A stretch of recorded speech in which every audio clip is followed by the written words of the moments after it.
स्वागत आहे मित्रांनो तुमचं एका नवीन व्हिडिओमध्ये. आणि आज आपण पाहणार आहे, आपण काही दिवसापूर्वी या भुईमुगावर तणनाशकची फवारणी केली होती. म्हणजे या भुईमुगावर तणनाशक मारलं होतं, त्याचा रिझल्ट आपल्याला कसा आलेला आहे चला बघूया. तर शेतकरी मित्रांनो, तुम्ही बघू शकता भुईमुगातलं गवत सगळं जळालेलं आहे आणि भुईमुगावर काही परिणाम पण नाही झालेले त्याचा, ना पिवळा पडला ना काही झालेले बघू शकता.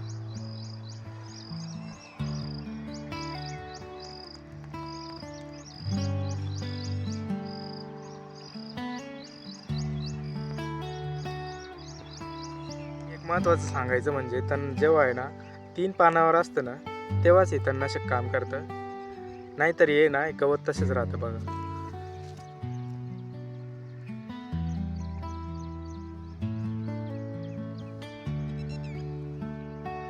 तरी पण बऱ्यापैकी आपल्याला चांगला रिझल्ट मिळाला आहे याच्यातून बघू शकता.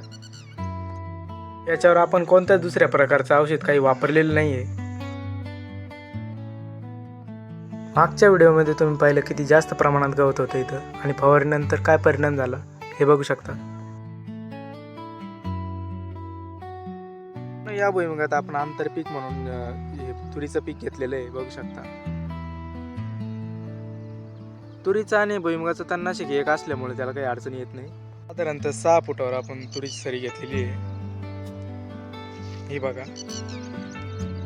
तर मित्रांनो, आपण शाकेडे तणनाशक वापरलं होतं, अतिशय योग्य पद्धतीचं तणनाशक आहे, चांगल्या प्रकारचा रिझल्ट तुम्ही पाहताय.